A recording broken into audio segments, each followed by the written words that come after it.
On estime que 8 millions de tonnes de plastique finissent dans notre océan chaque année. C'est comme si un camion à ordures se vidait dans l'océan chaque minute. Mais sur ces 8 millions de tonnes, une grande partie est difficile à voir. Les microplastiques sont des plastiques dont la taille est inférieure à 5 mm, soit la taille d'un grain de riz.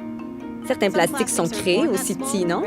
Les exfoliants dans les désinfectants pour les mains, ce genre de choses. Ce sont des microplastiques au départ. Mais la plupart des grands plastiques, une fois arrivés dans l'océan, qui est la chose la plus puissante au monde, sont broyés en plastique de plus en plus petit, jusqu'à l'échelle nanométrique. Des chercheurs de l'Université de Toronto utilisent des sea bins pour piéger et suivre les déchets le long du front de mer local. Voici un morceau de microplastique. Vous pouvez voir toutes sortes de petites choses qui commencent à flotter. Je vois un bout de granule blanche, un autre granule blanche. C'est un gros fragment et il va finir par se désagréger de plus en plus. La première fois que je suis allée au milieu de l'océan et que j'ai vu la quantité de plastique qui flottait, la plupart étaient des microplastiques. Ça ressemblait à une soupe de confettis flottant à la surface de l'eau avec peut-être une bouée, un filet de pêche et une bouteille ici et là. Les gens se disaient « Oh, les plastiques océaniques sont comme les plastiques sur Terre, mais dans l'océan. » Ce n'est pas vrai. Quand ils arrivent dans l'océan, ils sont tout petits, et ils agissent différemment quand ils sont tout petits. La réalité est que ça se décompose en morceaux de plus en plus petits, qui sont ensuite disponibles pour de plus en plus d'animaux, parce qu'ils peuvent littéralement les mettre dans leur bouche. Si un poisson mange du plastique et qu'un autre animal mange ce poisson, nous aurons bientôt du plastique qui se déplace dans toute la chaîne alimentaire. Donc, un tout petit morceau de plastique peut devenir un gros problème. Donc, si nous voulons l'arrêter, nous devons tout d'abord savoir d'où vient le plastique. Si je sais d'où il vient, je peux réfléchir à des moyens de réduire l'apport de plastique en amont pour qu'il ne finisse pas dans l'océan. C'est un micro-mystère. Et pour le résoudre, il faut d'abord trouver des preuves. On trouve des microplastiques partout dans les océans du monde. Nous les détectons dans les sédiments, dans l'océan de surface, près de nos côtes, mais aussi dans des régions océaniques éloignées, comme l'océan austral, près de l'Antarctique, ou l'océan Arctique. Nous les trouvons également dans la glace de mer. On pourrait croire que trouver quelque chose de plus petit qu'un grain de riz dans quelque chose d'aussi grand que l'océan est presque impossible.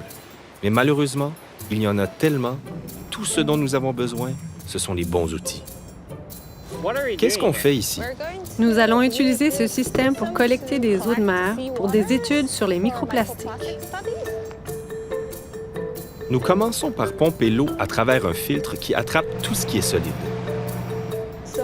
Donc, quand l'eau passe à travers, tous les solides vont rester en dehors de la surface du filtre.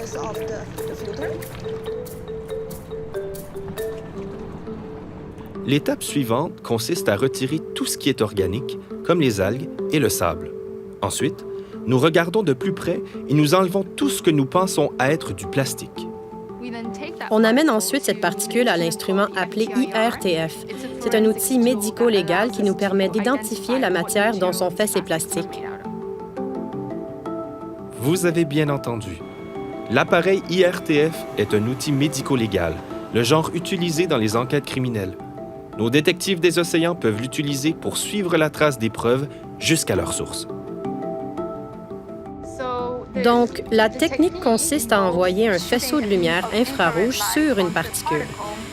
Cette particule émet alors un spectre de lumière infrarouge qui est unique pour chaque type de polymère. Ça crée un ensemble unique d'ondulations et de lignes, et différents polymères auront différents pics à différentes positions. Ensuite, on cherche une correspondance entre le spectre de l'échantillon et ceux de notre bibliothèque. OK, donc vous avez fait des analyses dans le passé et vous pouvez les comparer à celles d'une énorme bibliothèque. Une énorme bibliothèque.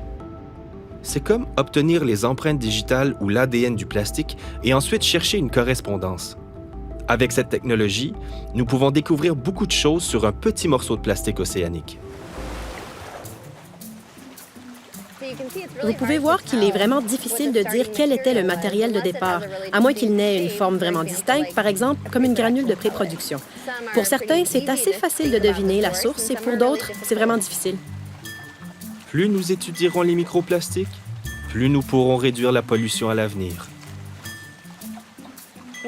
Lorsque je trouve une microfibre, un tout petit fil dans mon échantillon, je sais qu'il provient d'un textile, soit d'un vêtement, d'une serviette, d'un meuble. Je peux alors réfléchir à des solutions. Par exemple, installer un filtre sur ma machine à laver pour empêcher ces fibres d'aller dans l'environnement. L'utilisation d'outils de haute technologie pour lutter contre le crime, comme l'IRTF, nous aide à atteindre la source du problème. Mais d'autres parties du mystère des microplastiques ne sont toujours pas résolues. Nous savons que nous rejetons beaucoup de plastique dans l'océan et nous savons que le plastique va durer très longtemps.